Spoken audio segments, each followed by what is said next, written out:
mouvement coopératif HLM, c'est sûrement un des mouvements HLM, enfin une des fédérations HLM qui s'est la première bougée pour faire accéder les femmes aux postes, ou en tout cas aux fonctions de gouvernance, et notamment au niveau fédéral. L'intérêt de cette façon de faire des coopératives a été de dire on ne va pas enlever des postes aux hommes en conseil fédéral, mais plutôt on va rajouter des postes et on va demander à des femmes d'y venir, on va proposer. Et effectivement, les femmes sont venues. Alors, qu'est-ce que ça change d'avoir des femmes dans des postes de gouvernance? Eh bien, ça change d'abord le regard.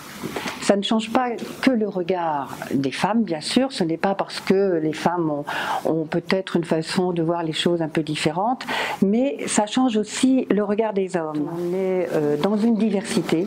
On ne peut pas se permettre d'être comme si on était dans l'entre-soi. Ça évite l'entre-soi. Et de cette manière, chacun réfléchit beaucoup plus profondément à ce qu'il a à dire. Ses idées sont obligatoirement plus claires et doivent être plus entendables. Une façon de voir la vie qui n'est pas pareille, une façon de voir le monde, une façon de voir la créativité qui est différente. Et ça, c'est intéressant qu'on puisse se faire ensemble, dans une manière de s'entendre, de s'écouter et de faire attention à la différence. Et notamment dans les coopératives, la notion de différence, d'altérité et de disparité est importante.